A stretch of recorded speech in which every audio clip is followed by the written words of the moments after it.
சிவபெருமான் நெற்றிக்கண் திறந்தபோது தேவர்கள் மட்டுமல்லாமல் பார்வதி தேவியும் வெப்பம் தாங்காமல் ஓடினாளாம். அவள் காலில் அணிந்துள்ள சலங்கை சிதறி விழுமளவு ஓடி ஒளிந்தாளாம். 9 மணிகள் சிதறி விழுந்ததாம். அந்த 9 நவமணிகளிலிருந்தும் 9 தேவியர் தோன்றினார்களாம். அவர்களுக்கு நவரத்தினங்களின் பெயர்களை சூட்டினாராம் ஈசன். ரக்தவல்லி சிகப்புக்கல், தரளவல்லி முத்து, பௌஷிவல்லி புஷ்பராகம், கோமேதகத்திலகா கோமேதகம், வஜ்ரவல்லி வைடூரியம், மரகதவல்லி மரகதம், பவளவல்லி பவளம், நீலவல்லி நீலம், வைரவல்லி வைரம். அந்த 9 பெண்களும் சிவபெருமானை ஆசையாய் பார்க்க உடனே 9 பெண்களும் கர்ப்பம் தரித்தார்களாம்.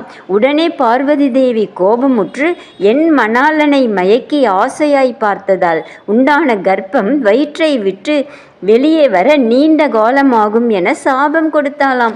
உடனே அப்பெண்கள் கலங்கி அழுதார்களாம். சிவன் அவர்களிடம், பெண்களே, மனக்கட்டுப்பாடு முக்கியம். அதற்கு பெண்ணினம் ஒத்துழைக்க வேண்டும் என்பதற்கு நீங்களே உதாரணம். இருப்பினும் நீங்கள் கவலை கொள்ள வேண்டாம்.